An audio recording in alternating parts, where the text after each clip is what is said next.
Hello, everybody. Welcome to Talk About House. I'm Todd. I'm Oana. So there's a strategy that you can use to get potentially get more money.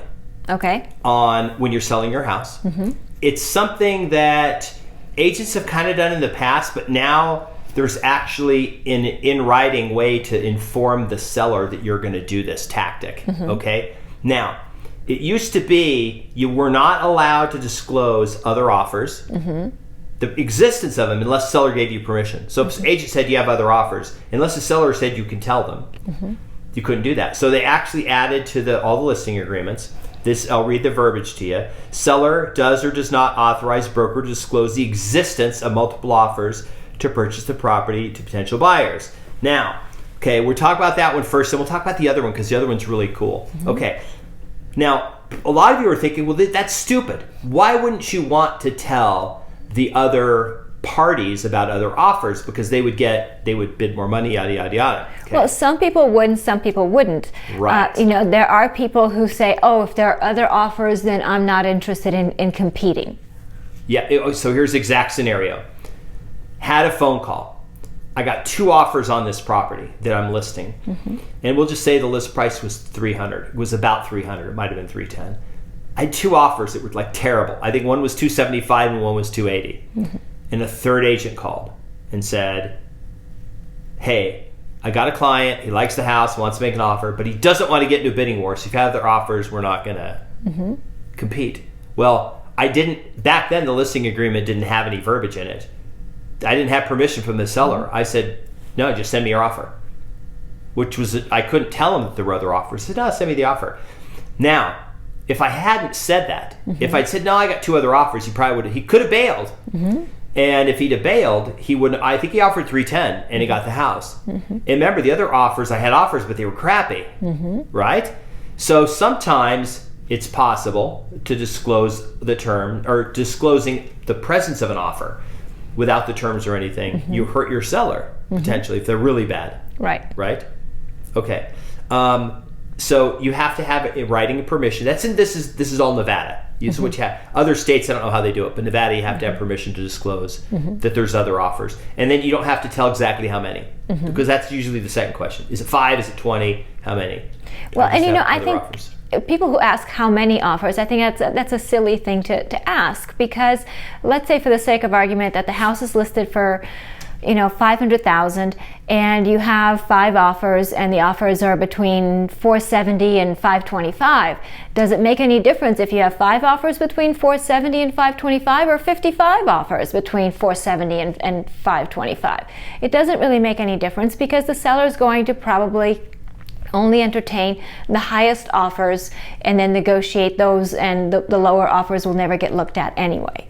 Okay, so what got added to the listing agreement was this very cool thing, and I'm going to read it to you. Seller does or does not authorize broker to disclose the offer and price terms. Now, this is where this gets interesting. What this is giving the agent permission to do is to actually to negotiate sort of with another agent when they say, hey, we're writing this offer. We're thinking of coming in kind of here and saying, well, we already have an offer for $405 and for $410. So, and the $410's pretty good. No, tell me about what your client, are they going to get a loan? Is it cash? Is appraisal an issue? No, the appraisal's not an issue. Well, here's the thing. You have to be able to beat this, and not like barely. Like you should, we need to get more. We need to get, not saying he'll accept it, but I'm just saying, I'm telling you the highest offer right now is this, and it's financing, blah, blah, blah, right? Right. This is actually helpful to both the buyer and the seller, because the idea is that everybody is on a more even footing, and the buyer knows what the seller's looking for, so then the buyer can make appropriate choices and think appropriately regarding their offer and make a good offer rather than just kind of throwing something at the wall and seeing what sticks. Right. The other way this is good is, because you can disclose terms, you can just go tell that cash buyer, look, we have an offer for $410, your $400 cash is great, but they're willing to roll the dice on the appraisal and they're taking the $410. So But they told me if you would do 405, they would probably just accept it, even though it's 5,000 less. You got to come in $5,000 more, and they'll take the offer. Right. We didn't used to be able to do this. Like, we weren't allowed to we weren't allowed to do it. We had to have permission from the seller. The other thing this is good for, those agents in the markets where it's legal, where they do these crazy escalation clauses, where they say, hey, we'll pay over $1,000 more than your highest offer, and they're trying to game the system, where you can go and say, look, we've got this agent, they've got this escalation clause, right? And they're offering, they sent us an offer, and you offered 410, and they're willing to beat it by 1,000. So if you stuck with 410, then this other agent would get it for 411, or this other buyer would get it for 411. So the seller told me that if you'll just do it for 415, he'll reject the agent with the escalation clause. He'll throw them out completely, and you can just have it for 415. We didn't used to be able to do that, and that really blows up, because the escalation clause is about 100% beneficial to the buyer. Almost never benefits the seller, in theory. It never does. Right. Okay? In Nevada, those are not legal. They're not legal in Nevada. There's some other states that are not legal, but they're technically they're deemed by the Real Estate Commission as being unfair to all parties. They're unfair to all the other parties if you write the offer in that way. Okay. Recent opinion. I haven't seen one in a while, but I know they're out there. Okay.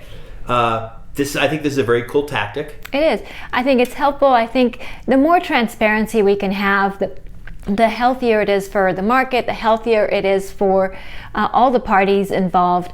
And the idea that there's smoke and mirrors, I never like that. I just like everybody putting their cards on the table, and let's work out the best deal that we can that satisfies all the parties. Right. Yep.